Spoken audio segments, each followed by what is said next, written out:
બનાસકાંઠાના પ્રવાસે ગયેલા મુખ્યમંત્રી ભૂપેન્દ્ર પટેલે સુઈગામ 4 રસ્તાની મુલાકાત પણ લીધી હતી। 4 રસ્તાની મુલાકાત લીધી ત્યારે સુઈગામમાં મુખ્યમંત્રીએ લોકોની સ્થિતિનો તાગ મેળવ્યો હતો। આ ઉપરાંત અધિકારીઓ અને આગેવાનો સાથે બેઠક કરી હતી। પરિસ્થિતિને લઈને ચર્ચા પણ કરવામાં આવશે તેવી જાણકારી પણ મળી રહી છે। દ્રશ્યો આપ જોઈ રહ્યા છો કે જ્યાં આગળ મુખ્યમંત્રી ખુદ એ પૂરના પાણીની અંદર જોવા મળી રહ્યા છે। જે વિસ્તારો સંપર્ક વિહોણા થયા છે, કલેક્ટર જે છે તે તેમની સાથે જોવા મળી રહ્યા છે। વધુ માહિતી ન્યૂઝ 18 સંવાદદાતા કિશોર પાસેથી મેળવીશું। કિશોર, ખુદ મુખ્યમંત્રી આવ્યા છે, તેઓ પૂરગ્રસ્ત વિસ્તારની મુલાકાત ગ્રાઉન્ડ ઝીરો થી લઈ રહ્યા છે, ન કે કોઈ હવાઈ નિરીક્ષણ થઈ રહ્યું છે। શું વધુ જાણકારી છે સમગ્ર મુલાકાતને લઈને?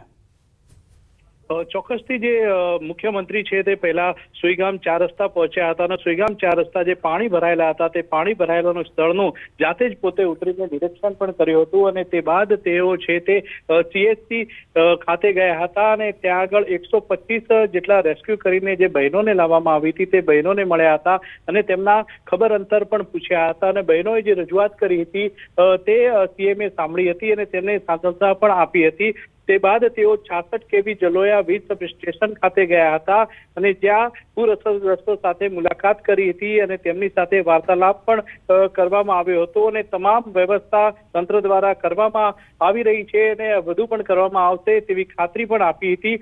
તે બાદ CM જે છે તે સુઈગામ પ્રાંત કચેરી ખાતે પહોંચ્યા છે અને તેમની સાથે વિધાનસભા અધ્યક્ષ શંકરભાઈ ચૌધરી પણ પહોંચ્યા હતા અને અત્યારે સુઈગામ પ્રાંત કચેરી ખાતે અધિકારીઓ સાથે CMની જે મીટિંગ ચાલી રહી છે અને આ મીટિંગની અંદર બનાસકાંઠા સાંસદ જ્ઞાનીબેન ઠાકોર પણ પહોંચ્યા હતા અને જ્ઞાનીબેન ઠાકોરે CMને મળીને માંગ કરી હતી કે બનાસકાંઠાના પૂર માટે 1000 કરોડનું જે પેકેજ છે તે જાહેર કરવામાં આવે। સિદ્ધાર્થ કિશોર, સૌથી વધારે મહત્વની વાત એ છે કે કેટલા કુલ વિસ્તારનો આખા એરિયા છે, ગામ છે કે જે હજી પણ પાણીમાં છે, જ્યાં આગળ ખુદ શંકરભાઈ પણ પહોંચ્યા હતા, કદાચ તેઓએ પણ મદદની વાત કરી હતી?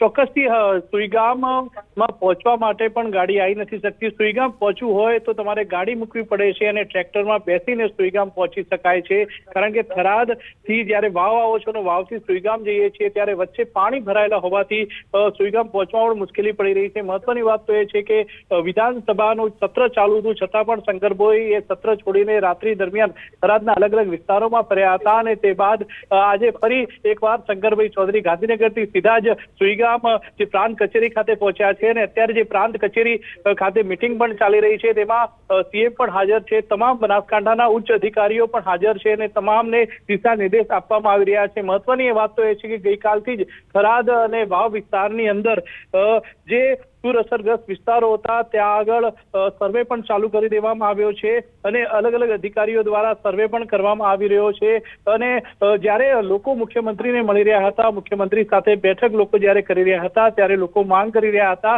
કે તેમને બહુ જ મુશ્કેલી પડી હતી અને જે મુશ્કેલીઓ પડી હતી અને તેમના ઢોર ડાકર તે છે અત્યારે પણ પાણીમાં છે, તે ઉપરાંત તેમના ઘરો પણ પાણીમાં છે તેવી વાત CMને કરી હતી અને CMએ તમામ લોકોને સાંત્વના આપી હતી કે સરકાર તેમની સાથે છે।